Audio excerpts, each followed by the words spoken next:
But aren't you fellows ever positive? Only about doomsday. What could be worse than disappointing a little girl? Disappointing a big girl. I have other ways of securing your cooperation. Sorry, miss. I was giving myself an oil job. What was that? Just a zombie. He has the same attitude toward us as we have toward a field of cabbages. An intellectual carrot, the mind boggles. You see? You're stupid minds. Stupid! Earth has had Santa Claus long enough. We will bring him to Mars. I've been afraid a lot of times in my life, but I didn't know the real meaning of fear until I had kissed Becky. One thing will be clear. It's not for man to interfere in the ways of God. It's alive. Oh, it's alive. It's alive. It's alive.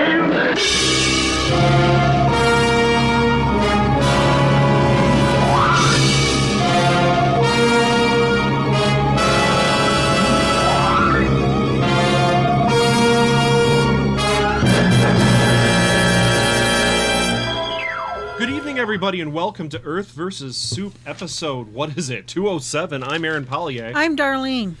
We watched a movie that came from Mill Creek, just like last week's movie. It's in a new box set that was sent to This Week in Geek, and because it's 1950s science fiction horror stuff, of course it gets passed on to Earth vs. Soup, and the movie's name is Five from 1951.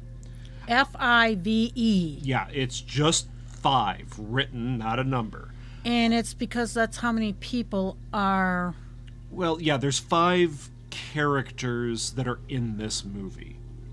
One could argue that there are 6, but that would be a weak argument. I would admit that. I have never seen this film before. Have you, Darlene? No. Okay, so we need to get into some, like, hey, this is a bit of a deep movie before we go into any further here. This, if you have problems with a handsy man in one point, he gets a little aggressive, doesn't he? Yes, racism, you're going to have a There's some actual severe racism in this, but it is pointed out that it is bad.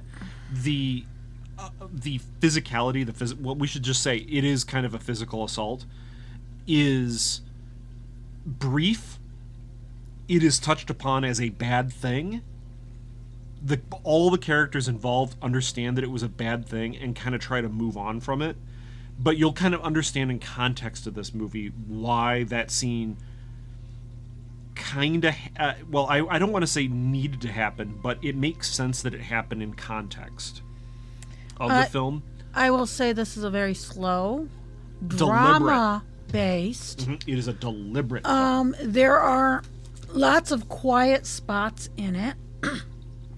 I think the quiet spots do a great job at actually framing what's happening in the film. And I wanted to talk about these like kind of terrible things up front to say, hey, look, if you're going to be completely knocked on your ass by these things. Oh, and there's infant death. There's infant death, which is what bothered me. Well, it bothered me too. It bothered me too. It was also the fact that the very end of it was kind of a depressing end. Yes. So this is a movie that I would put into the same category as On the Beach. This is a nuclear war film. Holocaust. Yeah, it deals with the post-apocalypse of a nuclear war. There are terrible things. There are wonderful things. Like people being the best that they can be and the worst. And often with the same person. Yes, there is. And I will agree with that. That makes them interesting, and they grow through the movie, right? Because basically your main 2 characters is Roxanne, Roseanne, and Michael. Yes. They are our 2 main characters, and they are both flawed. They are both flawed people in different ways. We have Michael is the guy that gets handsy with Roseanne. Roseanne. Roseanne. Roseanne, yes. He gets handsy with Roseanne and stops when he realizes what he's doing. Both of the characters at that point in the movie are a little out of their minds, and it'll make sense when I get to it. You have two side characters, one of which is very important to the film as showcasing goodness, and that's Charles, played by Charles Lampkin, who is a treat in this movie. You're going to understand, folks, as you listen to us here, that we really liked this movie. Again, this is kind of an unsung gem in a lot of ways. I will say this is one of the first movies that there's the same director, screenplay, writer, and producer. Don't say that, Darlene. There's a lot of films before this that had that. That is great. Oh, this is great, though. Yeah, this I was don't directed... get very many that are great. There are some. By the same. There are some, but it is rare. This was directed by Arch Obler, who's from Chicago. He actually got nominated for an award for like best low budget movie for this movie. He did not win, which is shocking. I see a lot of reviews, including in our giant Keep Watching the Skies 1950s science fiction encyclopedia, effectively, really kind of not appreciating this movie. Now, I'm not saying that their opinions, that the negative opinions that people have of this movie are unjustified, because it is slow, it is deliberate. It is difficult at times, but I also think that slow, deliberate difficulty improves the film. And sometimes you're going to have to turn up the volume because things are said very quietly, but it's because, like, when she says her name, she almost says it. She whispers it. She almost whispers it, yes, because she's coming out of basically a hysteria of weeks. Maybe weeks. She's been running for a long time. There are some, we'll get into it when we're in the plot. There's some difficulty with passage of time in this at points. They make it somewhat clear that there has been time that's passed. You're not exactly sure how much, but there are contextual clues in the movie that most people likely would not have gotten in the theater, because they would have probably been very upset watching this movie. I was very upset watching this movie. Yeah. I was like, I don't want, like, when we ended it, I was like, I don't want to talk about it. I wanted to... Can you point out that you like this movie, though? I like this movie, okay, but I needed to digest it. Yes. Is that the proper word that I should be using on that one? I needed to take in all the emotions that were created by this movie. And when you get this much emotions coming at you, yes, and at an end of the film you've got all those emotions, then it's not good emotions either. A lot of this is the same kind of feelings that I got out of On the Beach, but On the Beach is far more grim than this.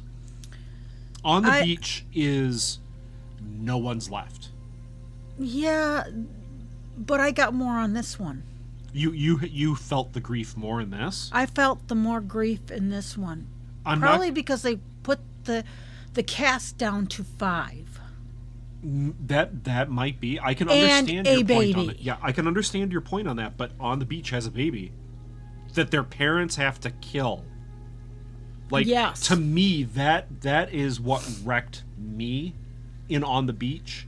There's a baby that dies in this as well. Now, remember, this is far before On the Beach. Don't think that this is like a movie that was made in response to On the Beach. This was made in 1951. On the Beach was, what, 59? Very different time.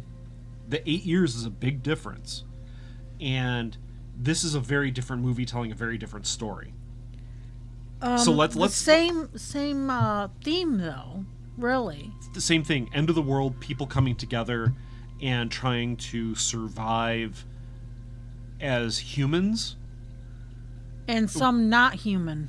Yeah, some people thinking they understand what it means to be human and being greatly mistaken.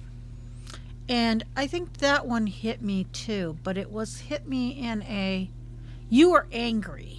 Oh, I hated the guy, yeah. I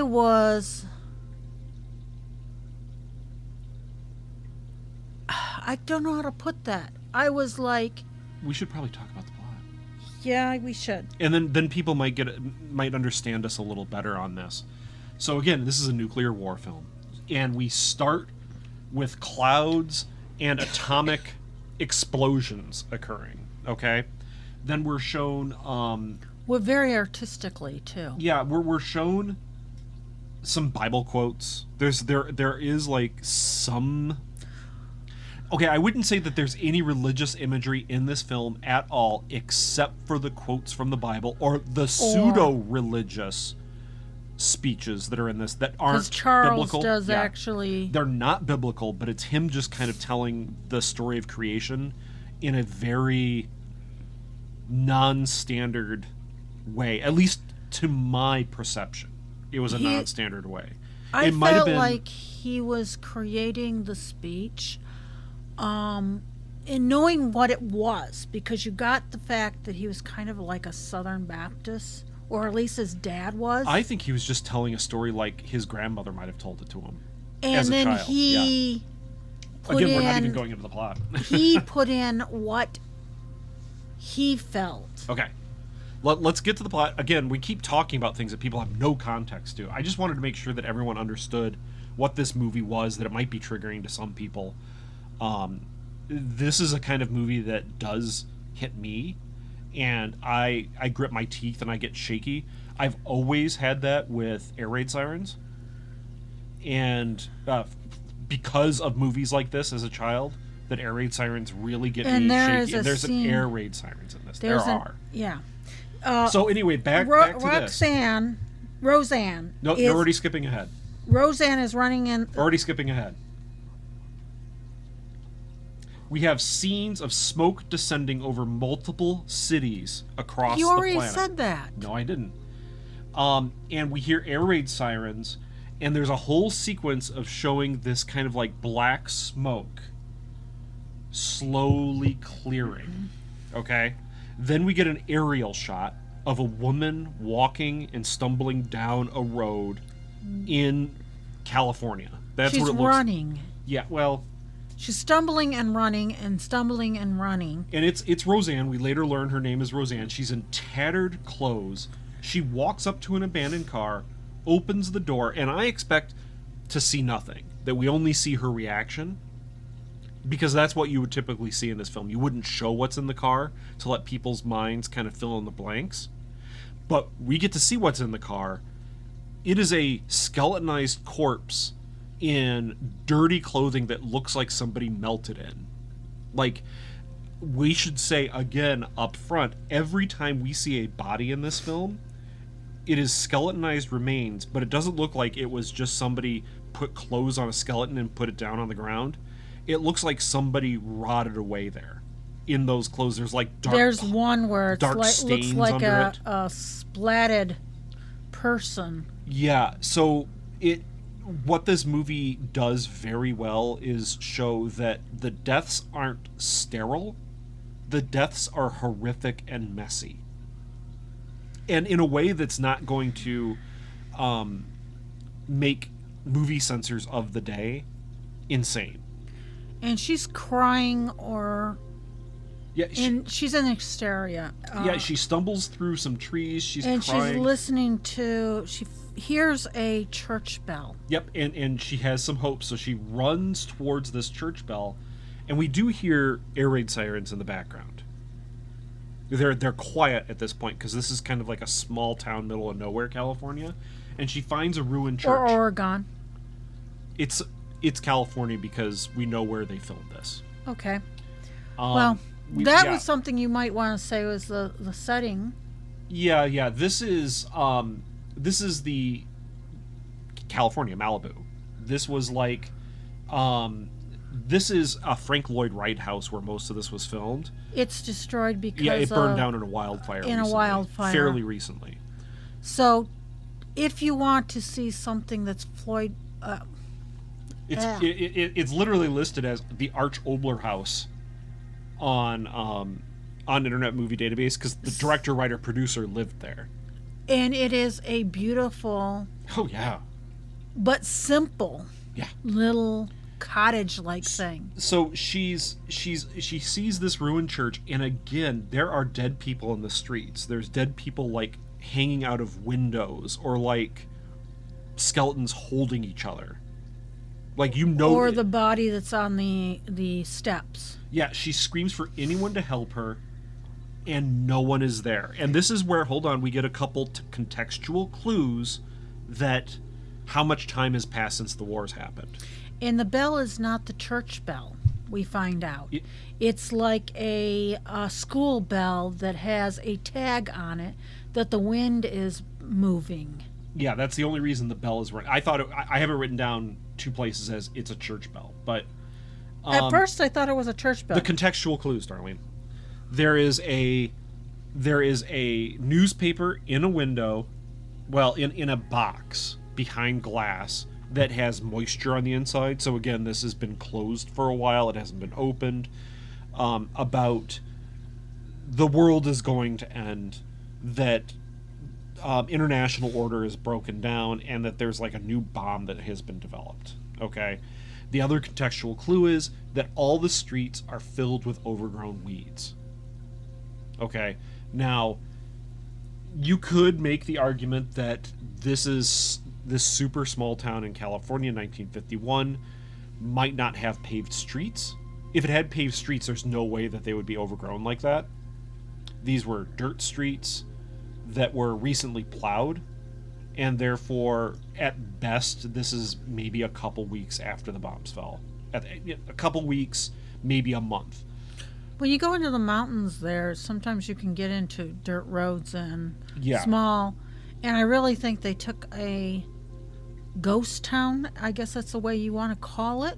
It's a fantastic set. Yeah. It's a fantastic set, but I actually think they took an actual ghost town. Yeah. So one that where everybody has left it to be. Another observation I'll make at this point, if you like Fallout, you can almost say that Fallout's entire visual perspective is here. Well, not perspective. It's visual, like, style of the skeletons and these, like, ruined 1950s cars. Like, this is very Fallout. It's very Fallout, and it's the one thing that made me, like, start to smile, because I love Fallout as a game. I think it has some great stories in it, but I also understand that it is so goddamn tragic. Like, everything in the backstory of Fallout's tragic. At least it has hope. This one doesn't. I would completely disagree. This has hope in it, but we'll get to it. Okay? I didn't feel hope. So we have another rain shower, and you see, water in this movie is a reoccurring thing. Like, water... And it's not just light rain. It's a heavy rain. And she continues on her journey, and she ends up seeing this Frank Lloyd Wright house on a... I can't say it's a mountainside. It's more like a hilltop. A large hilltop somewhere in the foothills in California, right? And it has a waterfall next to it. She stumbles up the steps and enters. And inside there's a fireplace that has a fire going in it with some camping gear. And it's clear that someone's been here. Some coffee, I thought. Yeah, it looked like coffee. Now this is in black and white, folks, so it's some things are a little more difficult to tell. She stumbles up the stairs. We see that a man walks in with a rifle and sees her. She passes out. Break scene. She comes to, and we have a scene where he introduces himself as Michael Rogan. Okay? Michael Rogan, as I hope I said, is played by William Phipps, who was the voice of Prince Charming in the original Cinderella Walt Disney movie. That's where you might know him. He is a great actor in this. He is very great, and I gotta say, they really did well with the fact that he's got a beard, even though he keeps it trimmed and that during the whole thing. Yeah. They kind of mess up his hair sometimes in that to make it look like it's grown. Okay.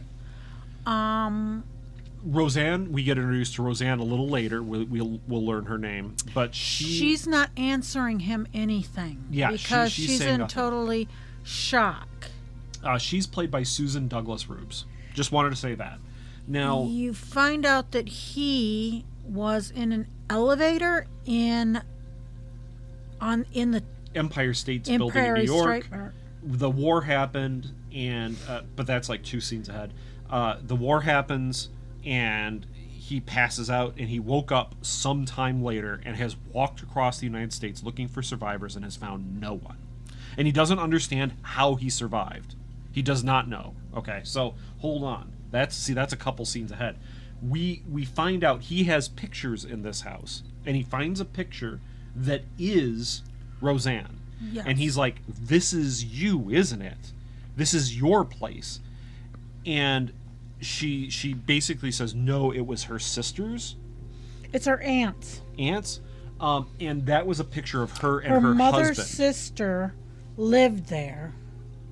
Okay, but the picture that Michael found was of her, of Roseanne and her husband. Stephen, her husband. Yeah.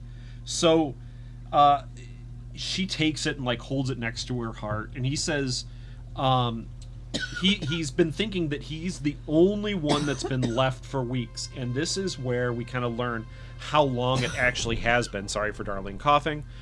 That he has walked effectively from New York to California. He probably did drive some sections of it because there are cars. Like, cars have it all burned up. But he says that he has thought he's the only one left for weeks. So that gives you a clue, right? He takes care of her, makes her coffee. He says he gives the backstory, born in Rhode Island, blah, blah, blah, blah, blah. He asks where she was when the bombs fell, and she does not answer. And he says, "Look, I'm going to go hunt. There's nothing left alive out there, but I'm still going to go hunt because maybe I will find something." And Roseanne, at this point, it's very clear that Roseanne has extreme PTSD. She's had some sort of massive nervous breakdown. She's barely communicative. And her clothes, I'll give it to at this point, there is a hem that is just ripped out. Yeah. And she's wearing clothes that are tattered. Yeah. That it's not like it's not burnt. It's just that she's been wearing these for weeks and walking through wilderness effectively.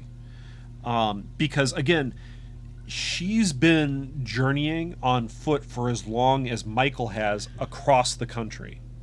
That's because she wakes up. We learn later that she woke up right after the bombs fell anyway. Well, she didn't even wake up. She was there and awake when the bombs fell and never went unconscious, but had a nervous breakdown. So But she was in an X-ray machine. Yeah, we learned that she was in not an X-ray machine, an X-ray room, so it was all shielded. And Michael starts thinking, well, maybe we were protected against the bombs when the bombs fell. And which I believe so. Yeah. He asks, Michael then asks if he could stay a little while longer since this is her place, effectively, unless her sister comes back or whatever. I have written down sister, not aunt. But, and she kind of nods. That's because she said mother's sister. Okay, anyway.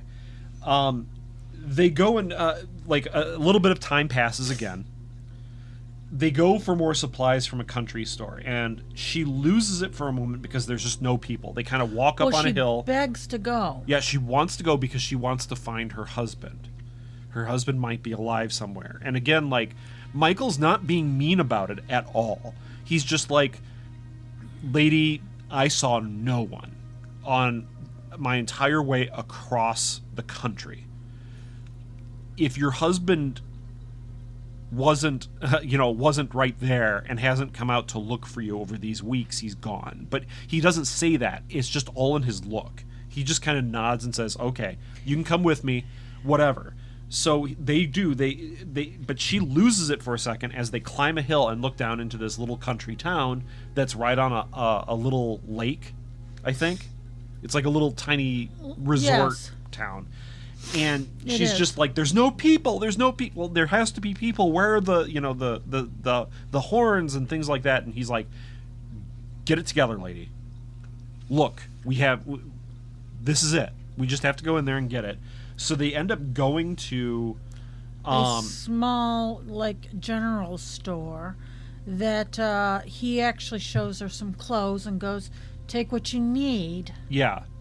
He grabs, like, cans or something. Yeah, he starts grabbing cans, and I recognize that, like, behind the counter, it was just shelf after shelf of whiskey. For whatever reason, like, the set that they used. And in front of it is tied, but it actually has, They put a They actually put a Fallout-seeming branding over it, which was Atomic Suds.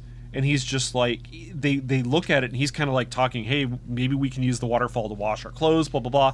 And she looks at it, and it has, like, the atom bomb, like a mushroom cloud on it. And she screams. And she screams, and he just, like, knocks them all off and then dumps a box of it out, like a shipping box of them out. Because he's going to use that box. He's going to use it to take all this stuff food back. And I'm like, okay, that's a really nice touch. We actually see Sam somewhere in the movie. We see Spam as a can in their cupboard. but the label is it is hidden to the point where you can't really say that 100% is Spam. Well, it's the damn can that gives it away. Well, of course. Okay, so that night they're up in the house and they look over a moonlit landscape, and they kind of talk about how they never really noticed the sky before living in the cities. Because you don't. He says that he hated New York and it felt like a trap, and this is where he gets a little handsy. Yes, he does. And attempt sexually assault. Yeah, I mean, it is sexual assault. He goes in for a kiss. She really kind of pulls back, but he keeps going. He keeps going, and then she starts, like, slapping at him and beating at him, and he, like, backs off at that point and realizes what he was doing. And I want to explain this from a female's point of view. I understand that it is him going, this is the last female. I don't even think it's that at this point. And he wants companionship. And he wants to feel loved. And he wants to feel like he's not alone. Not alone. And she's there. I don't think it's... But I understand where she's coming from. Oh, yeah. Which you don't know at this point until right afterwards, that she's pregnant and still in love with her dead husband. Her dead husband, Steve. Yeah, well, okay, and I get all of that. And that comes in play later on. I get all of that, and I am not defending his actions. What I will say is I don't think, to me, what comes across is I don't think what is in his mind is she's the last woman. I don't think that's there. You think he's, like, attracted to her? Yes, I think that is very clear that he is. That he actually has cared about her. She is gorgeous. Yeah, that they've actually seemingly been now together when they have that conversation after they've gone to the little town to get supplies. They've likely been together for a couple weeks at this point. I will give this actress a credit. Her eyes, the director follows her eyes, and she actually, when she looks up, there's emotion in it, even though she's emotionally dead. Yeah. Okay. You can tell that she's, like, trying to hide anything, to not be vulnerable. She's pushing it down inside her. Yeah. So we should also we should make it clear that as he backs away, when he realizes that he has been way too aggressive, that when he backs away, he apologizes immediately and says, "Look, this is yours. I'm going to leave. I'm going to go make a cabin." Well, he doesn't say. He does. He does. He goes, I will not be here. I will not invade this space anymore. And I'm like, holy crap, that's actually really... He starts building him a little hut, basically. Lean-to. Yeah. Which is something that they're making all the way through this film, which shows how much one of the characters doesn't do things. Yes. So he is a very... handy person. He's a handy person, and he doesn't want to impose or remind her of him being aggressive, because he's not an aggressive man. But I will say at this point that they keep her in the dark about things. Yeah. So she's out of supplies, and she comes down to talk to him. Okay, and this is another few days later, at least, or another week later. She comes down and says, I'm out of supplies, and I want to go into the city to find my husband, and I want to come with you. Okay, so they're on their way, walking down the road, okay? And that's where they hear a car beeping, and it's actually a Willis Jeep. And this guy is just leaning on the horn and driving through the mountain roads, and so Michael runs out into the street and kind of waves them down. And it is... there is an old white man, Oliver Barnstaple. His name, I always have him written down as Barnstaple. That's because that's what they call him a lot. Well, that's his last name. And then the man who's driving is a black man named Charles, played by Charles Lampkin. Charles Lampkin, holy shit, what an actor in this movie. What an actor. What else did he do? What else did he do? That's actually a very good story, darling. He was in Cocoon as Pops. A large list of things on Internet Movie Database. He was very good as an actor. Very and good. He didn't come off as being upset over the racism that is going to be played. Yeah, in there this is thing. racism in this. Boy, there is. He and Oliver were in a bank vault, is what we find out. Yeah, and that Oliver was an employee of... Well, they both were employees of the bank.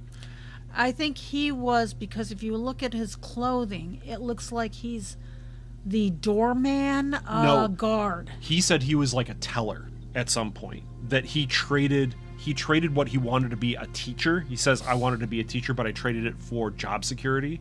And being in the city where my wife would be. And I will point out that at this point in time, there's very little dialogue sometimes. Yeah. But all this characterization comes out, but in small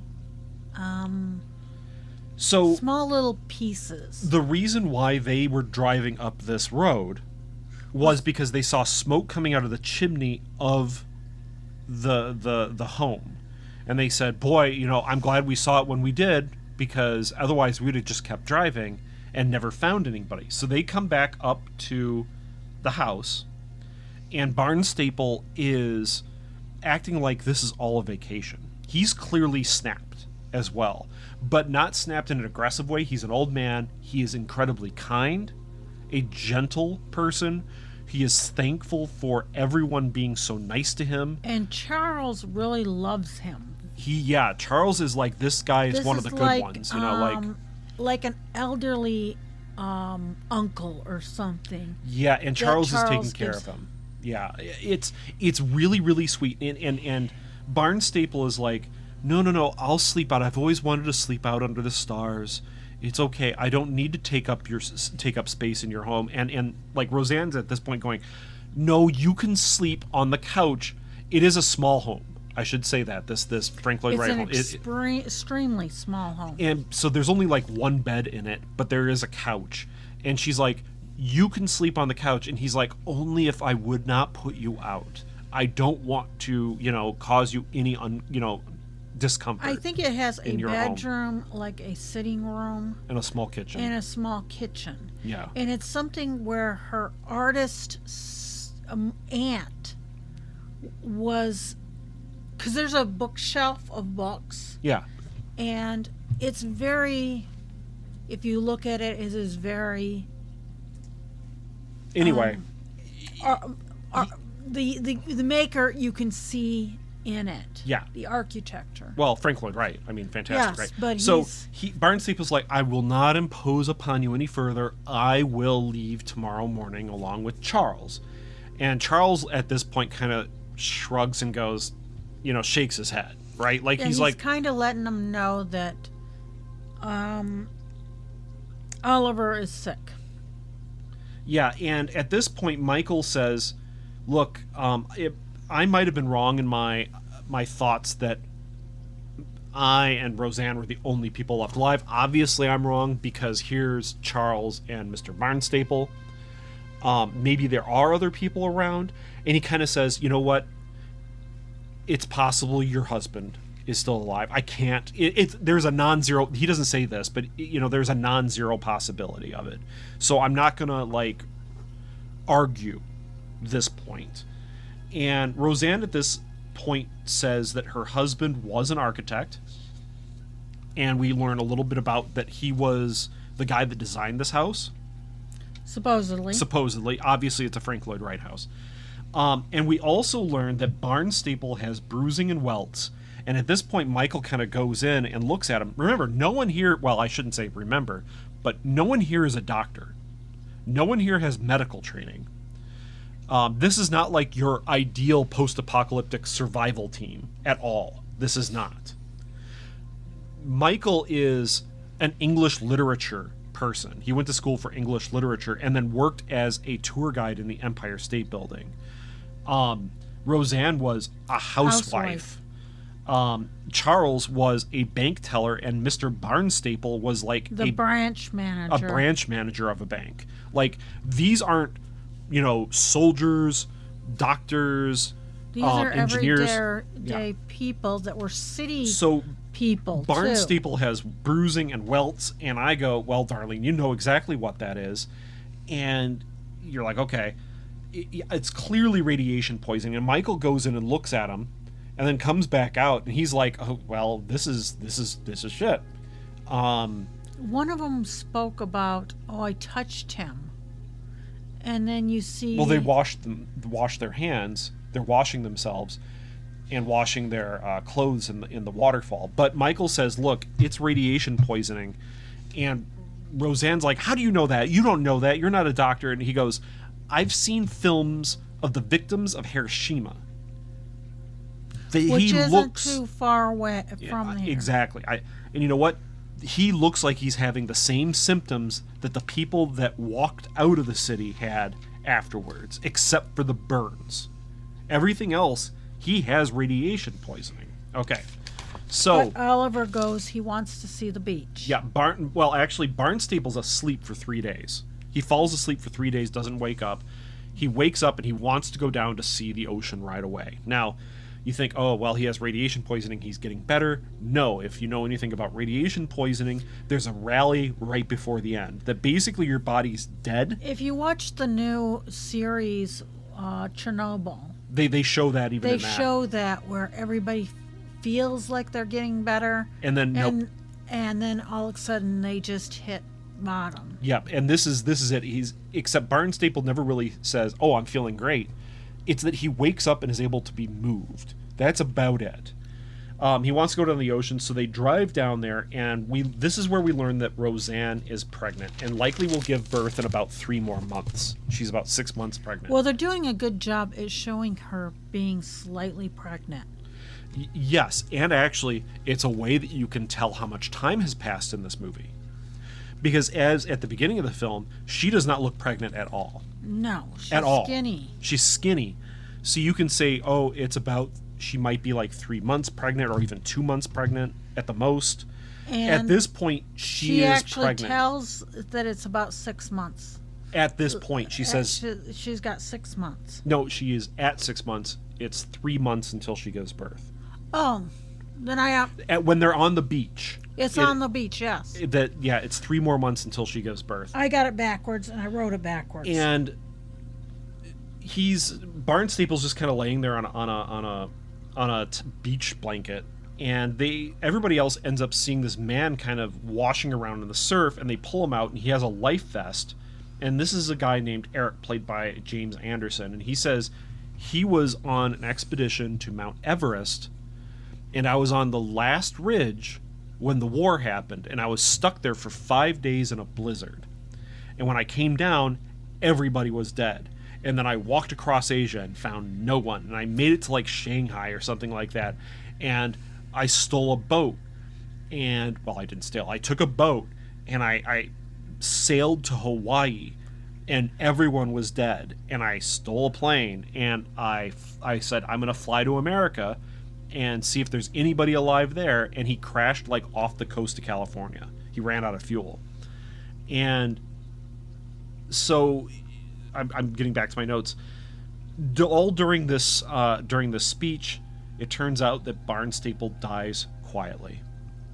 And everyone's actually really torn up about it, except for Eric, who hasn't really known him yet. But we'll get into Eric, because we're going to, again, say Eric is of an undetermined European nationality who has very, very firm beliefs on the separation of the races, and that a black man does not deserve the same rights that he does. Take that how you will. He doesn't say that off the bat. No, you don't. He does not say that off the bat. That he's actually kind of a charming guy. Yes. So they bury Barnstaple on the beach. Roseanne is crying. Even Michael looks tore up about it. Obviously, Charles is tore up about it. But they're, the two guys aren't crying because you can't show that, right? So, we end up seeing them passing more time. More time is actually passing. Charles and Michael are clearing some land to grow crops from seeds. And they also find a generator to play records. Well, that's like 5 scenes ahead. But Eric sits with Roseanne and then says that he felt like he was a fool for this trip. He has been injured in the crash, so he is like laying back for a couple days while he heals. And she says looks down at like the crops that are being planted, and Roseanne says as long as things keep growing, everything will be all right, because that means there's life. They get the generator working, light and music from a record player, and Roseanne can't dance because at this point she's too pregnant. At least I thought she said that she didn't know how to. No, it's that she and can't Charles really dance. Dances a waltz with an invisible person. Like he dances for her. Yes. And it's a very charming scene. And they remember all the things that they miss, like hamburger and the sound of telephones and the sound of children arguing around a dinner table. Charles's was kids running around the table. And that actually started tearing me up a little. And you find out that Eric has a problem with Americans. Yeah, that we have this awful tendency to work for things when we don't need to.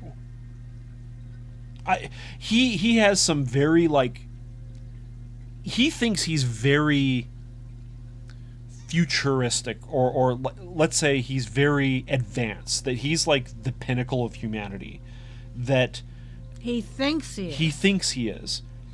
And he feels that toiling in the soil for food is unnecessary when Americans have created all these canned foods that you can just take out of warehouses and keep feeding yourself. I'm like, bitch, that canned food is likely to be radioactive if you're going into the big cities to scavenge out of wreckage. B, it's still gonna go bad. You need to grow food. Yeah, you can use those canned food warehouses as a stopgap in the time that it takes for you to get agriculture going. The point is that you, sir, have a very backwards perspective. Yeah, and he thinks the city are treasure troves of stuff. Well, yeah, and we see him just going for useless baubles later on. But anyway, the point is that he says if you are going to toil like animals in the soil, then perhaps you just are animals. F you, buddy. Like, at this point... Excuse me, but we are animals. At this point, I was like, the guy's a Nazi. He's clearly a Nazi. And we haven't even gotten to the abject racism that he has towards Charles later on. Charles. that he actually tells Charles Now, that he doesn't like this him. is where Eric says that it's likely that they all have immunity to the radiation rather than protection because the old man only died after he left the bank vault. So he didn't have immunity, but they all did because they've all been through big cities and not gotten sick. Now, Michael says, dude, you're wrong. Or at least you might not be completely correct. You and can't Michael, assume something. Yeah, you can't assume something like this. Michael makes a very good point that is completely ignored by Eric and Roseanne. He says, absolutely, we by might... Roseanne, because she has a really want to find her husband.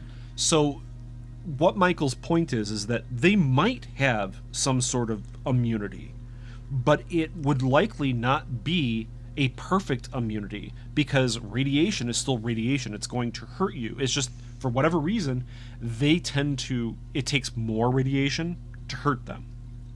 And he says, you don't want to go into the cities, Eric. You're being an idiot because that's where the worst of the radiation is. And you're not even saying your argument, even if you are completely correct, your argument takes into no account of the disease from all those dead bodies and all the danger that's in a crumbling city that has no, like, if it took bomb damage, there's going to be crumbling buildings that are going to be slowly falling down. There's going to be freaking plague. There's going to be all this stuff, right? There's also going to be, because if you don't have buildings that do not have people taking care of it, or are all going to be falling into. Yes. Yeah. So Eric just kind of poo-poos this, and we end up having this scene where this is where Eric basically tells Charles to shut up, and we learn that Eric is a racist piece of shit. And I'm struggles with Charles. I am not going to go into what he says. Just he is a Nazi and thinks that all of these people are mongrels, including the Americans, because they mix race. And Eric and Charles knock down Roseanne, which makes her go into labor. Yeah, because Eric just doesn't want to have Charles around Roseanne because he's black and contaminating him. Yeah, contaminating. That's exactly what the words were, too. Yeah, it is incredibly offensive, but remember, folks, the movie isn't making this argument. The movie is showcasing the fact that is racism, and it's terrible. Yeah, and do understand that this is only, 1951. 1951, which is only 6-7 years from the war itself. 6 years, yeah. So that is very much in there. Yeah. And there are still people, even in America, even today there are, but there you would have had people that wouldn't have thought what the Nazis did was wrong. Oh, and if you're out there thinking, boy, the Nazis were right, please don't listen to us. We don't want your listenership. Thank you very much. So Eric is a racist piece of shit. They knock Roseanne down as Roseanne tries to stop Eric from throttling Charles to get him out of the area because he doesn't want somebody with that skin color around. Again, folks, Charles is a damn good character, and the actor is fantastic in this movie. The actor's name is Charles Lampkin. He is fantastic in this movie. He is a joy to watch. Every time that he was on screen, we had a smile because he is such a positive personality in the movie. And he smiles, and you feel so. So Roseanne gets knocked down. You feel that smile. So Roseanne gets knocked down. She goes into labor, and there's some metaphorical ocean waves and things like that. Oh, her water broke, and it's like the pain is washing over her. It's actually it's kind of interesting in a way. It's very artsy. The baby's born, and it's a little boy, but we see that Roseanne does not want to name the baby until she finds out about the father. And Eric ends up taking the Jeep and just going off somewhere. And he starts coming back with, like, luxury goods. He's like, oh, I found a mansion over in the next valley, and here's all this, like, amazing caviar and things like that. And Michael is trying to be the negotiator. He's trying to be... But he's also hiding so much of what Eric does, too. Because he doesn't want to seem like Roseanne. he's the shit heel. Because he's sensitive to the fact that he was handsy with her. And he doesn't want to try to seem like he's driving Eric out when Roseanne actually seemingly appreciates Eric being around. So Michael goes up to Eric and says, hey, look. I want you out. Well, no, he doesn't do that yet. He goes, we should all work together to be friends. We're the only ones left. We need to be friends and rebuild society. And this is where Eric says, oh, of course, we can be friends, and I'll even help you with the building and crop But stuff. then the next day you see him laying out in the sun. Eric doesn't give a shit. Yeah. On the bed that Michael has made. And we again learned that Eric is doing nothing to help this tiny little community.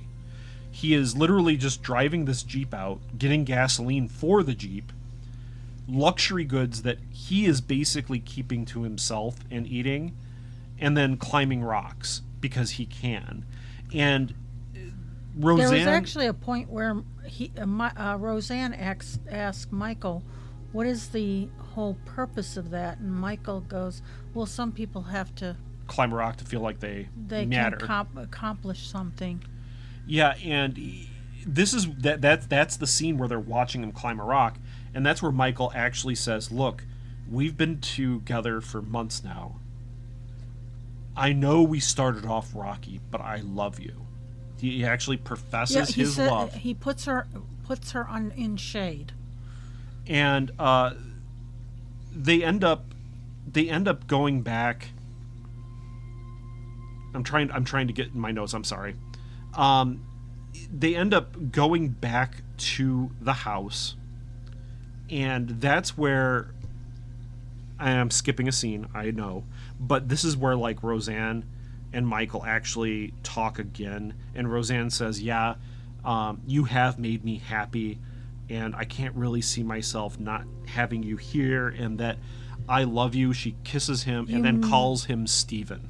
You missed the scene where Michael tries to kick Eric out. I just said that. I said I was skipping a scene, but I wanted Eric... Okay. I wanted to conclude the whole thing with Michael and Roseanne. It's that, yeah, she calls him Steven, which is her dead husband's name, and she's more horrified than he is.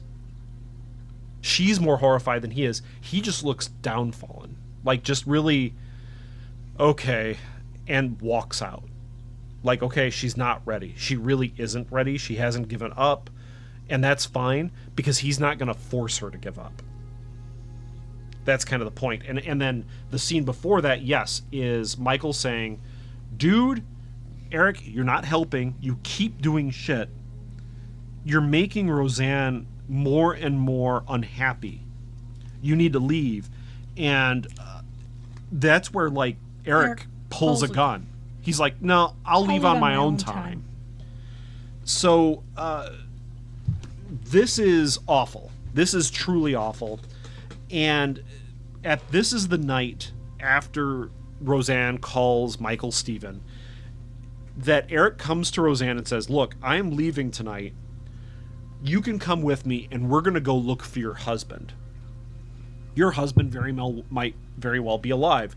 And it's at this point that Roseanne is coming across as she doesn't think that he is being fully truthful with what's going on, but also can't give up on the idea of her husband not being dead. So she's conflicted, but decides to go with Eric, and that he's like, well, yes, bring the child. So Eric cleans out the cupboards of the house of all like the supplies, while Roseanne writes a goodbye letter to Michael saying that she'll be back in a few days. Because that Eric explains, no, we'll just be gone for a couple days. And she's waiting down in the Jeep, and this is where like Charles is coming back up to the house because he's having trouble sleeping. It's at night. And Eric gets into a scuffle with Charles and stabs him to death because he's a racist piece of shit.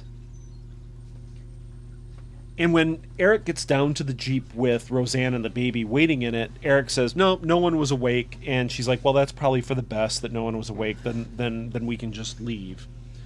Michael finds Charles dead, the house empty. He buries Charles next to the field. Which is really... I thought it was on a ridge. Might be. It might be. He buries Charles, and he's really upset. He knows exactly what happened. But is there anything that he can do? No. And he knows it. It's not like he can go out and look for them, because they're in a Jeep. He has no vehicle. All he can do is hope that Roseanne is truthful and okay in her note by saying that I'll be back in a few days.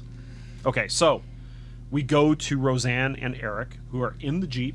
Roseanne, Eric, and the baby, who are in the Jeep, and they drive into the city. And Roseanne is showing all signs of post-traumatic stress syndrome with just gazing at things, because there's dead bodies everywhere as they go into the city, like skeletonized remains, and they play the sound of air raid sirens. Now, I think from what I can tell in the movie, since the volume of the sirens goes down when they're inside, that the sirens actually are still going somehow, some way. Yeah, at first I thought it was in her head. Yeah, it gave the thought of how she looked about, and Eric wasn't even giving a crap. But then Eric doesn't give a crap. He doesn't give a crap. And he just leaves her. Doesn't even say goodbye. I'll be with you. They park right next to a bus, right? But yeah, he's just like, no, he does say, stay here. I'll be right back. I'm gonna go look for supplies or whatever, right? Well, she gets out because she recognizes the building as the office building that her husband has his office in. And so she goes to the office. Then she goes to the hospital that she was Hold on. She goes to his office, looks around, and sees his pipe there. And it's seeing his pipe that, like, she actually starts to cry a little bit.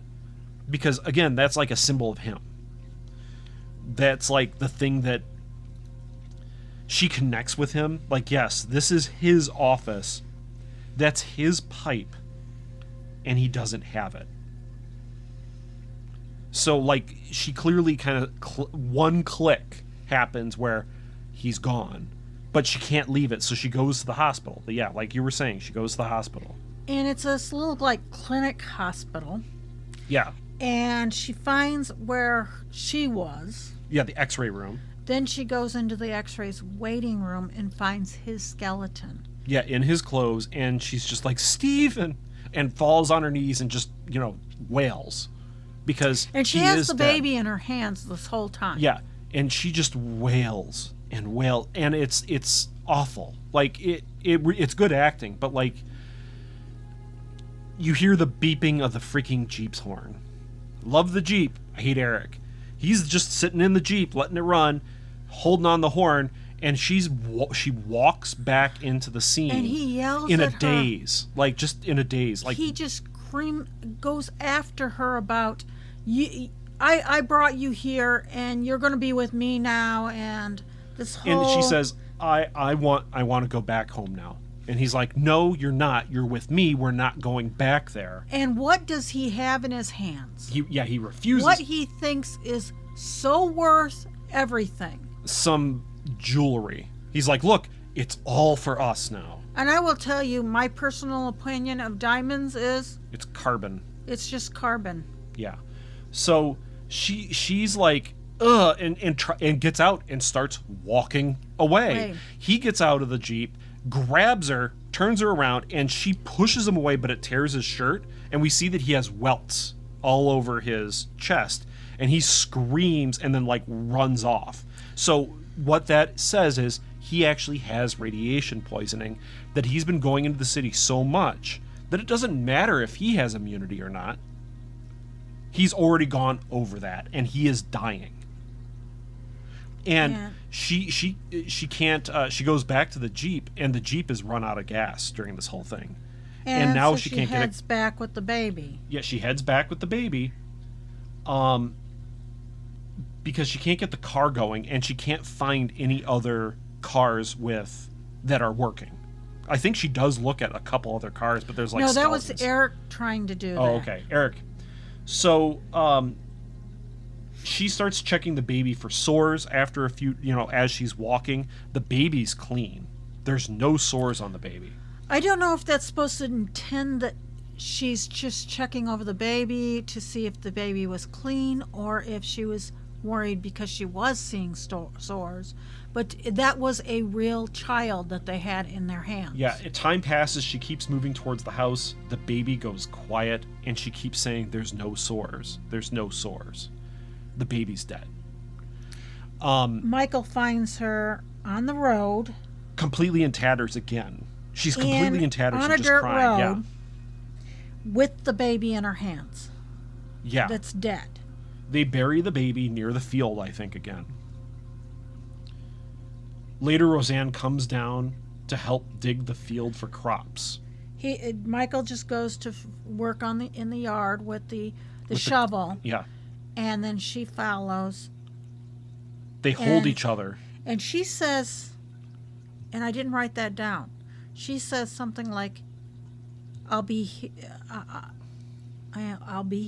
I'll help you. Or I'll help you. Okay.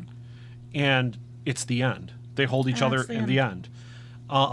Yeah, there's things that are obviously upsetting in this movie.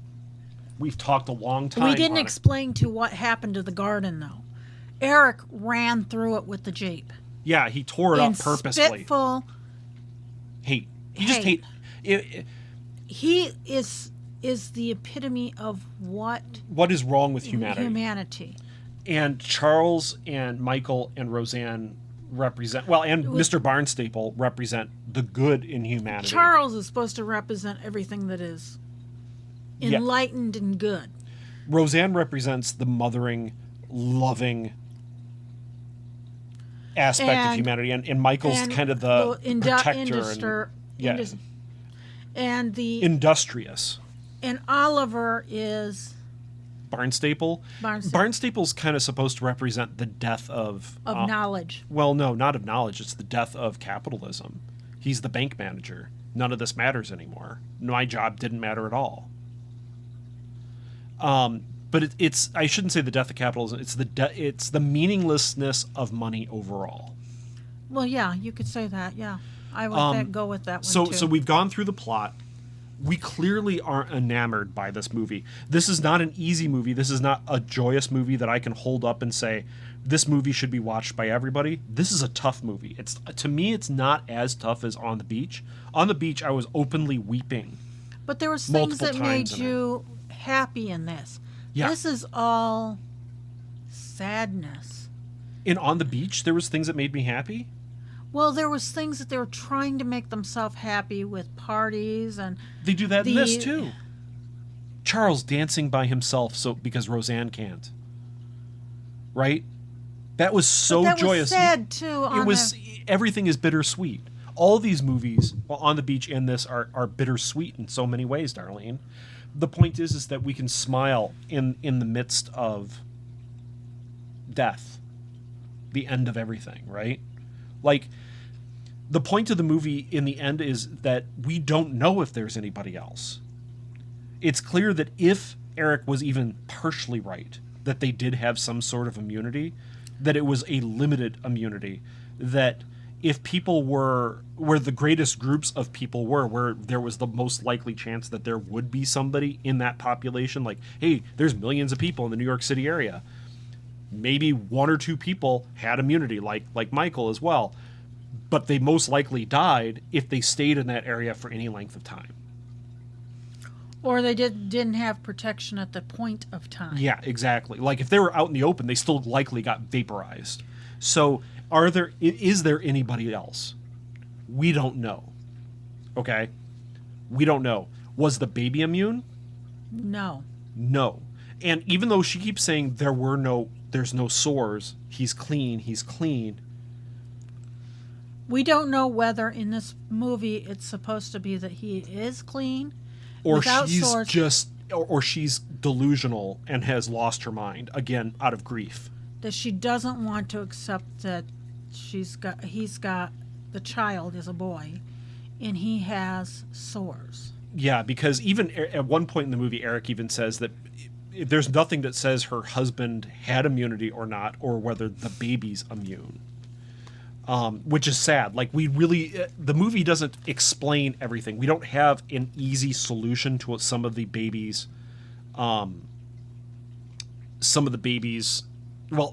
we don't have easy answers to some of the movie's questions. And I think that's okay. Because these people wouldn't have easy answers. We're kind of following these two people around in a really difficult situation. So let's get on to, I know we've been here talking for over an hour about this movie. We've already said that we like this We movie. like it, but what worked the most? The acting worked most. Yes. The acting in this is fantastic. Everybody, including the guy that played Eric, James Anderson, did a very good job because you believe him to be a racist piece of shit. And a charming, at first, racist piece of shit. But Charles, wouldn't they be? Yeah, Charles, played by Charles, well, not necessarily, but Charles, played by Charles Lampkin, is such a joy. Michael, played by William Phipps, is a flawed man, but he is still a person that you can kind of look to as being not perfect. He did one awful thing in this and then tried to make amends for the rest of the movie for it. Did he make amends for it? I guess that would be up to you as a viewer. It would be up to Roseanne. And I think Roseanne would think that he did, because it turns out, like, they both have done stupid things from grief. And I think that Michael got handsy because of his trauma and not wanting to be the only one left. It's not that she was the only woman.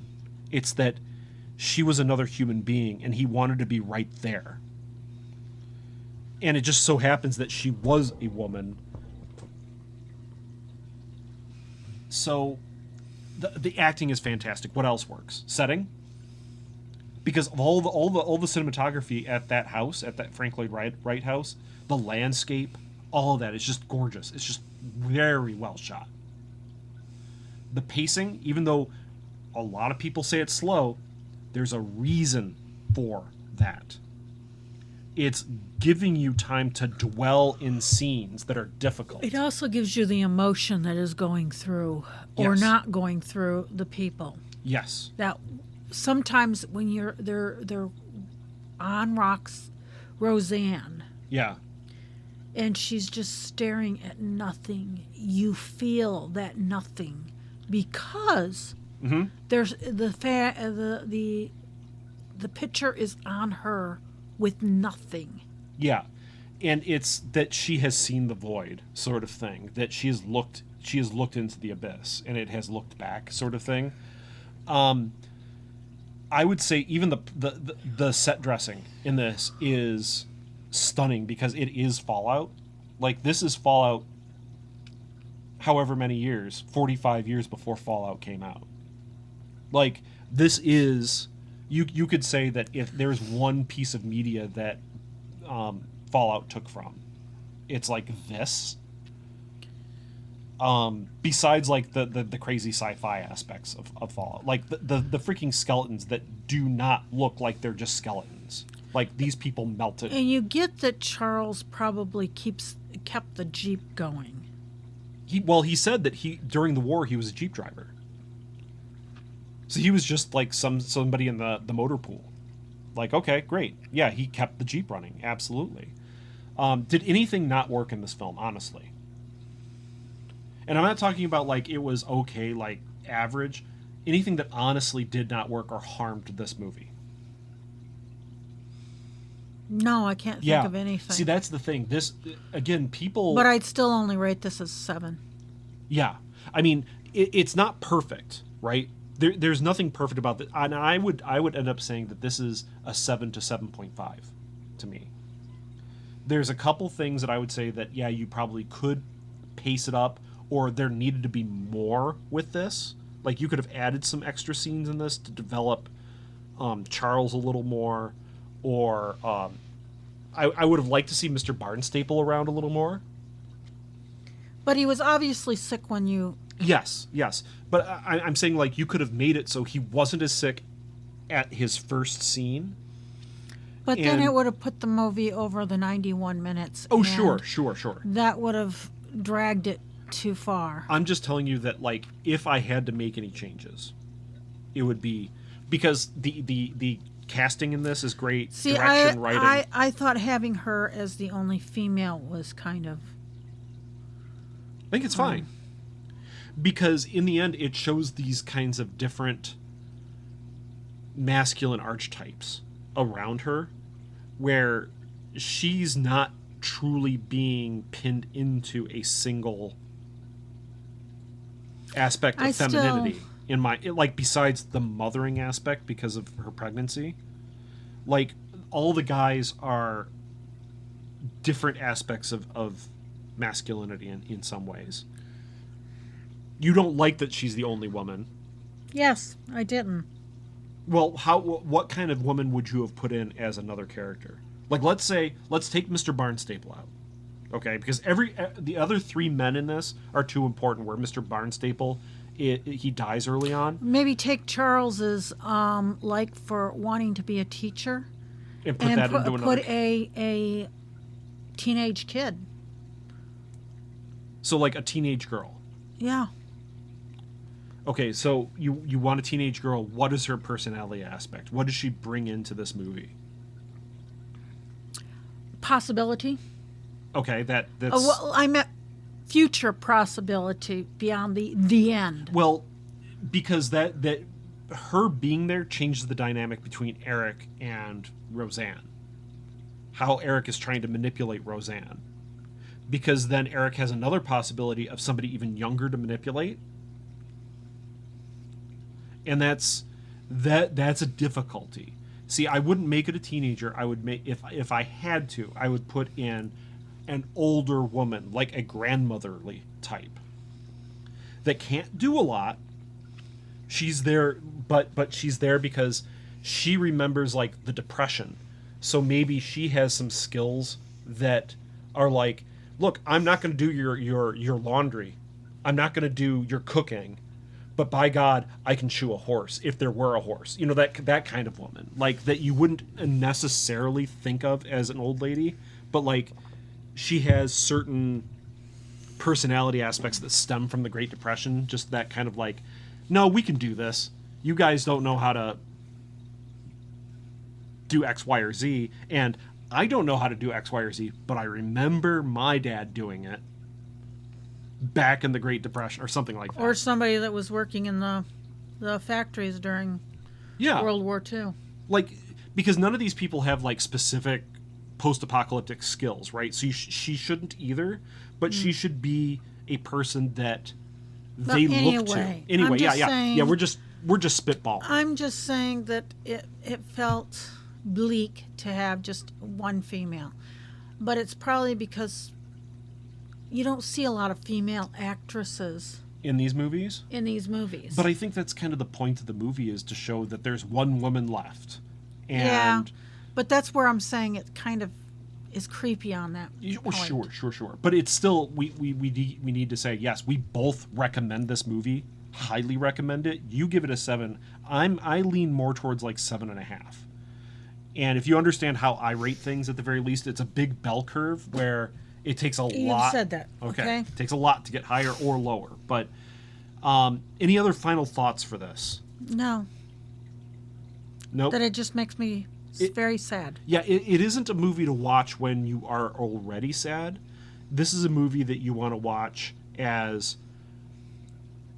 appreciation of it, rather than a fun, quote-unquote, 1950s sci-fi movie. This is not a fun movie. This is a serious, bleak take. This is like going to the Titanic and then crying at the Titanic because it sank. Excuse me. You know how this ends. You know how this ends. Or, I mean, let's be fair. I cried a lot in On the Beach. I know how On the Beach ends, but that's why I cried. Like, I know how bleak it is. So I left. So we'll leave it there. I left on Titanic. Thank you for listening again. I'm Aaron. I'm Darlene. Good evening. And keep watching the skies. At no point in your rambling, incoherent response were you even close to anything that could be considered a rational thought. Thanks for listening to this episode of This Week in Geek. Hungry for more? Check out our website at thisweekingeek.net. You can subscribe to the podcast, browse our Twitter and Instagram, and leave your thoughts on today's topics. If you'd like to give us some feedback, send us an email at feedback@thisweekingeek.net. Tune in next time, and remember, lower your shields and surrender your listenership. We would be honored if you would join us. Thank you for your cooperation. Good night.